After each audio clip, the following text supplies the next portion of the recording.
Hello and welcome to this episode of Beyond the Bio. Today we're talking all about crisis management and what to do if disaster strikes or even before disaster strikes, and how you can be prepared to salvage your reputation should the worst happen. We have the best guest to be advising us on this topic. So today I am delighted to be joined by Jonathan Hemus, who is founder and managing director of crisis management consultancy Insignia. Jonathan works with leaders of businesses around the world to ensure that they have the capability and the confidence to do and say the right things under the intense pressure of a crisis. During his 25-year career, he's advised clients including Anglo-American, Canadian National Railways, Cathay Pacific, DP World, Financial Times, Lidl and Sky. What a list. Jonathan's also the author of the Amazon #1 best-selling book, Crisis Proof: How to Prepare for the Worst Day of Your Business Life, which was named as Specialist Business Book of the Year in the 2021 Business Book Awards. Jonathan's also a trusted media commentator on breaking crises for media including Al Jazeera, BBC TV and radio, CNBC, CNN, the Daily Telegraph, Management Today, Sky News, the Sunday Times and the Wall Street Journal. Wow, he knows his stuff, so let's get stuck in. Hello and welcome, Jonathan Hemus. It is so cool to have you on the bio talking all things crisis management. Welcome. Thank you, Sophie. It's great to be here. Well, to start us off, I think it's really important that you tell us what actually crisis management is and why people need to be aware of it. Okay, so crisis management in simple terms is two things, really. It's being ready for a crisis, because if you haven't done the planning, training and rehearsing beforehand, you're very unlikely to get the response right. But then the second part of it is actually getting your crisis response right. And getting it right also depends on two things: doing the right things and saying the right things when under intense pressure. And it can be a cyber attack, it can be a product recall, it can be a social media storm. So crisis management, planning well, responding well, doing and saying the right things. So there's quite a few elements to think about there. So some things that you can prepare for, some things that just might happen as and when, and you might have to be sort of more reactive to things. When somebody or a company, but maybe let's focus on an individual, but when an individual is facing a reputation crisis, how should they go about selecting the right expert to work with them? I would say, again, being a crisis management expert myself, it's about thinking about it beforehand. One of the keys to success in a crisis is having thought through some of those more challenging scenarios in advance. And one of the key things you need to be thinking about is, if this were to happen, whose support might I need? And it could be lawyers, it could be a great PR consultant, it could be cyber experts. But what you don't want to be doing is searching around for the right advisor when the crisis has happened. Again, this is all part of thinking ahead, which enables you to make a more confident start when the crisis happens. I would say that, yes, bringing in external advisors in a crisis is a good idea, because you will be under severe pressure and stress, and also sometimes overreacting to the situation. So knowing that you have sounding boards, trusted advisors there who can provide a bit of objectivity and good quality advice can be incredibly helpful when you're under enormous pressure. That's such great advice. And I guess once you're in it, you don't really want to be wasting time trying to find the right person, and particularly if you're really under pressure, which you would be in that scenario anyway. So with a clear head, get the planning in early on. Are there any examples that spring to mind where you've seen someone have a bit of a personal branding crisis and where effective crisis management has helped to salvage their reputation? Yeah, absolutely. There's a saying from Warren Buffett, the famous investor and business person: it takes 20 years to build a reputation and 5 minutes to lose it.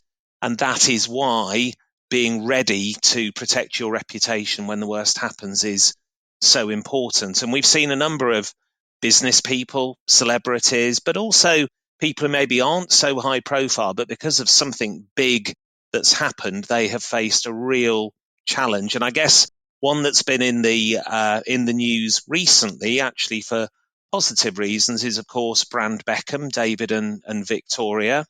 And a big part of that Netflix documentary was about how he became public enemy number one after the sending off in the World Cup. But because of what he did and what he said subsequent to that personally reputation and potentially career-threatening incident, actually 12 months later, he was the nation's hero again. So I think that's a very good example of doing it right. Of course, other examples of people who have not responded well and whose careers and reputations have been destroyed. So thinking about the Beckhams, because they are very topical, I can probably think of quite a few examples where they've done things great, but then they've also, not done things so good as well. How do you think they have lasted so long? And, I think that documentary is definitely seems to be getting mainly really positive press. So that would be a goal for them. Pardon the football pun. It certainly would be. But I guess thinking about, some of the stuff that came out where the affair, did he or didn't he, and how they handled that and how they've now kind of brought that back up again, which is quite interesting. But then scandals like him after being knighted and the Qatar involvement, it's really interesting, isn't it, to see those ups and downs, yet they're still A-listers, still Bram Beckham, still out there. So a couple of thoughts on that. One of the key principles of crisis management is to shape the narrative, to communicate proactively, to seize the initiative. And that's something that they have always done. And the Netflix documentary is another great example of that. I mean, I think most people are aware, but that film was made by the Beckhams' own production company. Now, there's no better way of shaping or influencing the narrative than actually controlling it, producing the program. But, fair play to them. They've got a track record of doing that, being out there communicating, not keeping their heads down. And I think the other thing which comes from good crisis management practice is, even in crisis, knowing what the end goal is, where you want to end up when this crisis is over, and always looking to the longer term view rather than making pragmatic shorter term decisions. And if there's one thing that we know about the Beckhams, it's that they do take a long term view. I'm pretty certain from really very early on in his career that he was looking beyond his career and after he finished playing football. And therefore, I think their focus on the longer term has enabled them not to be derailed by hurdles along the way. And any individual, any business is going to face challenges. It's what you do when they occur that will define whether you're successful in the long run or not. So interesting. They are fascinating. Do you think he'll get his knighthood? Do you see Sir David Beckham on the cards? In my view, it is inevitable. Let's see. But I think so. Yes, I think he will. Well, watch this space, eh? So reputational damage obviously can happen very suddenly and often does. What proactive steps can individuals take to prepare for a reputation crisis before it occurs? So I guess one of the things we've already touched on, which is actually building a strong reputation in the first place, gives you reputational credit in the bank when something goes wrong. If people genuinely know and trust you, they will, particularly if you respond well, forgive you for the odd slip up. So I think credit in the bank is really important. It's then about thinking ahead of time. What could really threaten my or my organization's reputation? What are some of the most challenging things that could happen? And then working out how you would respond to them in advance. And I guess the critical piece of advice I would give to anyone or any organization who might be facing a crisis is, you have to respond to that crisis in a way which aligns with the values and the reputation that you have espoused beforehand. The organizations and the people that suffer the most are those that have said they're a certain kind of person or certain kind of organization, but their response to the crisis has undermined that. For example, if you've said in your marketing that you are a customer-focused organization, customers come first. if you have a data breach and you don't communicate openly, transparently, and quickly with your customers, that whole reputation for being the customer champion is completely destroyed. That's a great example. What do you think? There's just a few examples in my head where I've seen scandal online. So through social media, people talking about things people have supposedly done. And then the person in question has just ignored the accusations. What do you think about that as a response? I think it depends. What do I mean by that? What I mean is one of the key parts of crisis management is calibrating your response. Sometimes if 2 or 3 random people say something mean about you online, you can overreact and make that criticism from 2 or 3 people, maybe with just a handful of followers each, into a situation that far more people are aware of than if you had ignored it.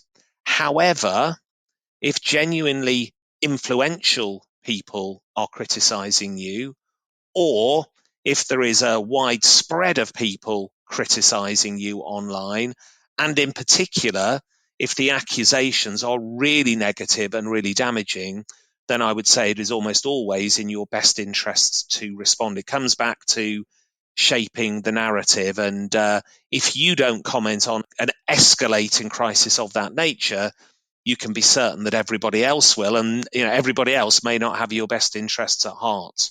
So interesting. And I guess we just see so many things on social media now where things blow up and they're trending for all the wrong reasons.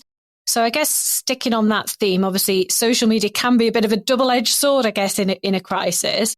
What would your recommendations be for managing negative social media attention and actually turning it into a positive outcome for someone's personal brand? So again, I think it starts with the calibrating thing. Make sure that you are facing a crisis rather than just a few mean people having a go at you before you go into full crisis management mode. And what that requires you to do, which I think is another critically important thing, is to be monitoring social media, know what is being said about you, both before something breaks and certainly during the crisis. You need to be understanding who is saying what and is the volume increasing or decreasing. If you have been a regular or prolific social media yourself, then it is very likely that people will expect you to respond using social media. It comes back a little bit to what I was saying before about stay true to your values. If you've been a social media influencer or just a prolific user, you would expect to respond through the same channel in a crisis. I think it's also in those responses, though, about identifying who are the trolls, who are the people who are just having a go for the sake of it for a bit of sport, and maybe people who are genuinely concerned. Let's imagine you run a childcare business and allegations have been made about safeguarding at the home or homes that you run for childcare. There will be clearly parents who are genuinely concerned. Those are the people you would need to be communicating with really proactively and really openly. The troublemakers or those that are simply whipping up the storm, they may be the ones that you choose to ignore. I've always found it important in a crisis to identify who really matters. Who are the people whose trust, confidence, and respect we need to retain, and focus on them, not just the ones who are noisy, but the ones who actually, in reality, make a difference to my reputation or my business's ongoing success.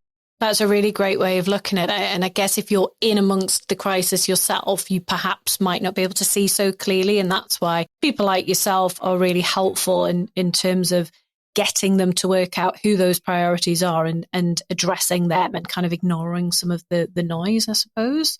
Yeah, that's really interesting. You were talking about, obviously, the Beckhams being an example mostly of doing things well and certainly thinking things through and staying focused on the long term. Can you give any examples of where you've seen things absolutely bomb and it's completely annihilated someone's reputation? Yeah, I'm going to go back to one of the very first people that piqued my interest in crisis management. So with apologies, Sophie, I am going back about I guess about 30 years now, but it was... I think I know who you're going to say. It's a gentleman in Go on. retail. Are you thinking of the same person? It's a gentleman in retail called Gerald Ratner. So about 30 years ago, Ratner's was the preeminent jeweler on the high street. They dominated the high street as far as jewelry was concerned, and they were phenomenally successful in all ways. And then one day, Gerald Ratner made a speech at the Institute of Directors at the Albert Hall, and to a crowd of hundreds and thousands of business people said, why do people buy our products, our £2.99 decanter and sherry glasses? And I say to them, they're total crap. His words were, his own products were total crap. How do you sell them for £2.99? They're total crap. Now, it was a joke. It was a joke, and it was a joke that he had told many times in the past, but he was seen to be offending and being disrespectful to his customers. And it was the most dramatic example of how one sentence can destroy a business, because within 18 months, he was no longer the chief executive nor the chairman. He was no longer with the business. And this is not a chief executive of a PLC. This is the man that owned the business, no longer owned his own business. Sales dived. No one wanted to be associated with buying products that were total crap. So that shows how in a moment a reputation can be destroyed. And interestingly, I've seen him speak, and he's a brilliant speaker. I've also interviewed him. He featured in my book, Crisis Proof.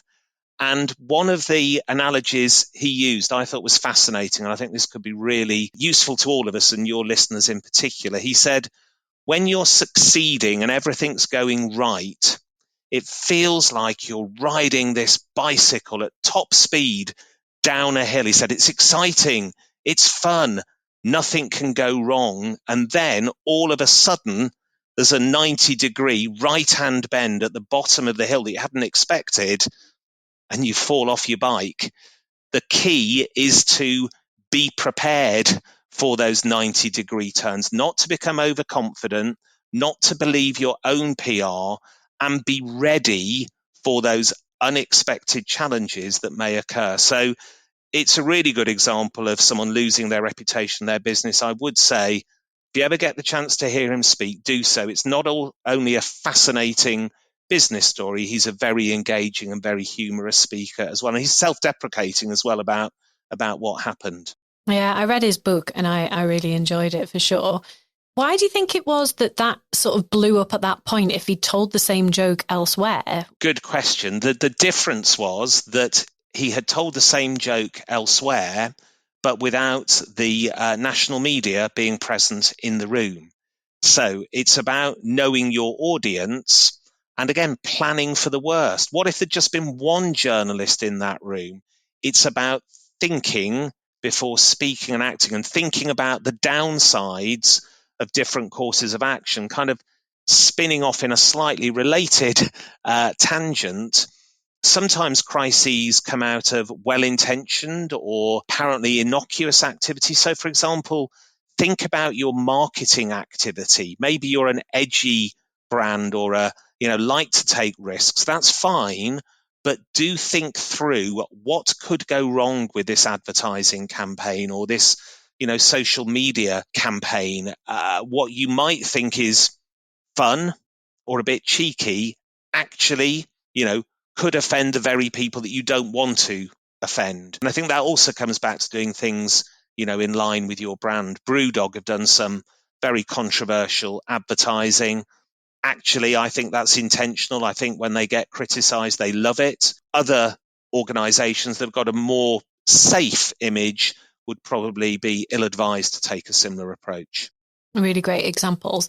So just before we finish then, me as a small business owner who hasn't thought about anything in terms of crisis management, although I probably should because you're my friend and you should be advising me.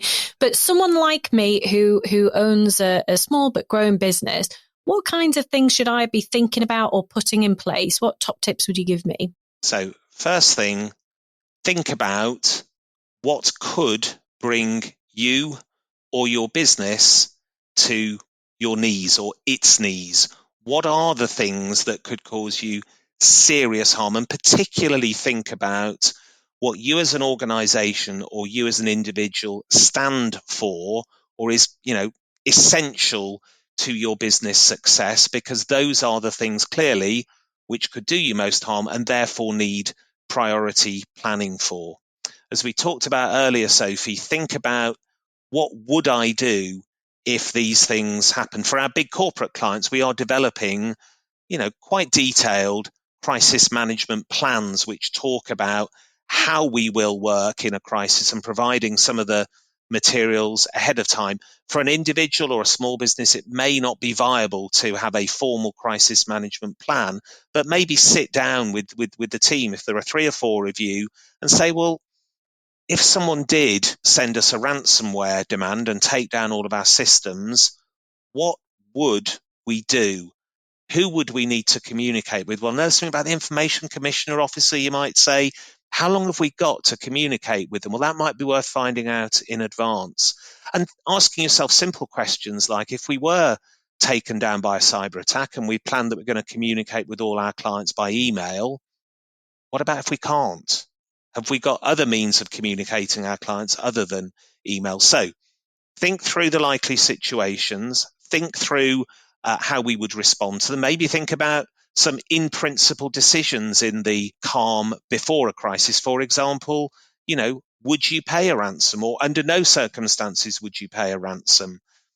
Having those thoughts beforehand are really helpful when you don't want to be having them under pressure during a crisis. And ideally, rehearse your response, walk through situations so that you get used to working together as a crisis team, and so that you've experienced the pressure. Do some crisis media training. The more you can feel comfortable, or at least confident and capable when the crisis strikes, the more likely you are to succeed and protect your reputation. Love it. You've given me some topics there for our next team day for sure. That's really, really, really helpful. Thank you. This has been super interesting because so far on this podcast, we've been covering topics that raise your profile. And I guess what you're telling us today is around how you protect that when things potentially don't go to plan. So a different way of thinking today, and that's been super useful. So thank you so much, Jonathan. In terms of anyone wanting to connect with you, is LinkedIn the best place to find you? Absolutely. And I'm fortunate in having a pretty unique name. So if people look for me under Jonathan Hemus on LinkedIn, they will undoubtedly find me. Awesome. Well, we'll make sure that we put a link to your LinkedIn profile in the show notes. And also you will find a link to Jonathan's best-selling book, Crisis Proof, in there too. That's what it's called, isn't it? It is indeed, Sophie. Thank you for the plug. Excellent. And I do know that because I have a copy on my shelf. It's very good. Thank you very much. Thanks, Sophie. Thank you for listening. If you're serious about growing your profile, take our free profile assessment quiz to see where you're at right now and get hints and tips on how to improve your score. You'll find the link to the quiz in the show notes. If you've enjoyed the episode, it would be mint if you'd subscribe, like, and leave a review. See you next Monday.